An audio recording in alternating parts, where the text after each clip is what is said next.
Welcome viewers.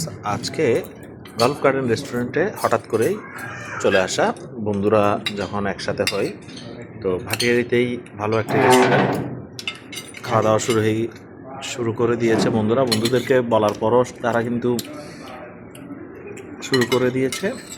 তাদেরকে বলছি এই যে চামচের টুংটাং আওয়াজ হবে, তোরা একটু বন্ধ রাখ, কিন্তু তারা মানতেই রাজি নেই। দুপুরে আসলে আজকে খিদা, খুব সুন্দর পরিবেশ, মূলত হচ্ছে খুবই গরম, তাই জন্যে আজকে আমরা একটু চলে আসলাম গল্ফ গার্ডেন রেস্টুরেন্টে। বন্ধু রাজা, বন্ধু মামুন সহ আজকের খাওয়া দাওয়া। এটা হচ্ছে ওমর ফারুক। হ্যাঁ, আমি আছে। ছেলেটা অনেক সুন্দর। শুরু করছি। আমরা খেয়েছি কিন্তু খাইনি। খাওয়ার জন্য আমাকে মোবাইল ধরতে বলছে, ধন্যবাদও বলে ফেলছে। এটা হচ্ছে আমাদের বন্ধু রাজা, ছেলেটা অনেক ভালো, বুঝেছেন।